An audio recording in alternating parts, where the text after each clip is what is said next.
સુરતમાં અકસ્માતોની વધતી ઘટના વચ્ચે સુરત પોલીસે વધુ એક કાર્યવાહી કરી છે, જેમાં વ્હાઇટ ફોગ લાઇટ ધરાવતા વાહન ચાલકોની કાર અને બાઇકો સુરત પોલીસે કબજે કરી હતી.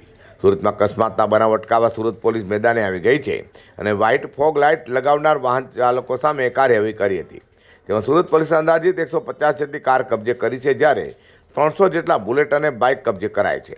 તો મોડિફાઈડ સાયલેન્સર ધરાવતી બાઇકો પણ પોલીસે કબજે કરી હતી અને વાહનોને જમા લેવાની સાથે મેમો પણ ફટકારવામાં આવ્યા હતા.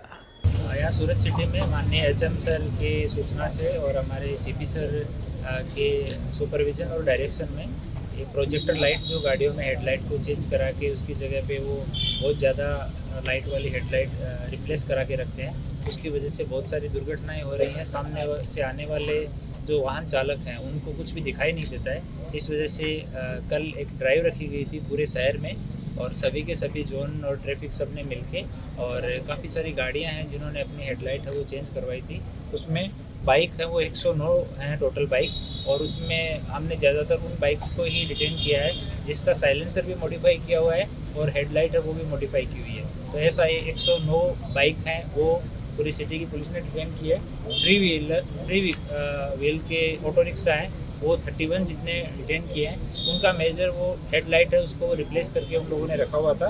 और 4 व्हीलर है वो 133 जितनी गाड़ियाँ हैं वो अभी पुलिस ने डिटेन की हुई है, उन पर कार्रवाई चालू है।